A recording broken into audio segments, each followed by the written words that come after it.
5 মে teaser আসবে, এটা তো সবাই জানে, কিন্তু রকস্টারের এই পোস্টারে এমন একটা জিনিস আছে যেটা 90% মানুষই খেয়াল করেনি।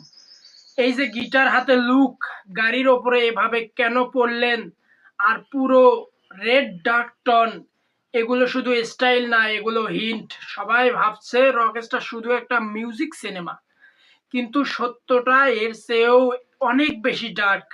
এই পোস্টারে একটা কুলু আছে যেটা আপনি একবার দেখলে আর ইগনোর করতে পারবেন না। প্রথম কুলু, গাড়িটাতে এভাবে পড়লেন কেন শাকিব খান?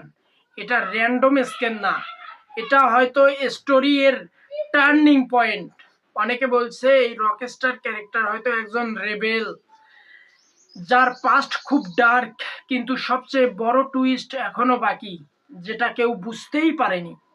হলিউডে যেমন ক্যারেক্টার বিল্ড আপ বা ম্যাড ম্যাক্স, ফানি রোড এবং ক্যাওটিক ভাইব, ঠিক সেই সেম এনার্জি রকস্টারেই দেখা যাচ্ছে। বলিউডের রকস্টারে এও একজন ব্রোকেন আর্টিস্ট দেখানো হয়েছিল, কিন্তু এখানে ভাইব আরো ডার্ক মনে হচ্ছে।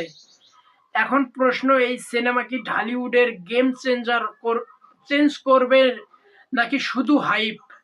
কারণ এই লেভেলের সিনেমাটিক অ্যানিমেশন বাংলা সিনেমায় খুব খুব খুব কমই দেখা গেছে।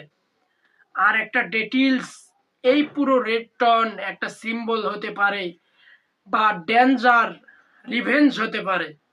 তো দর্শক, রকস্টার নিয়ে আপনাদের আগ্রহ কেমন, কমেন্টে অবশ্যই জানাবেন, কমেন্টে অবশ্যই অবশ্যই জানাবেন।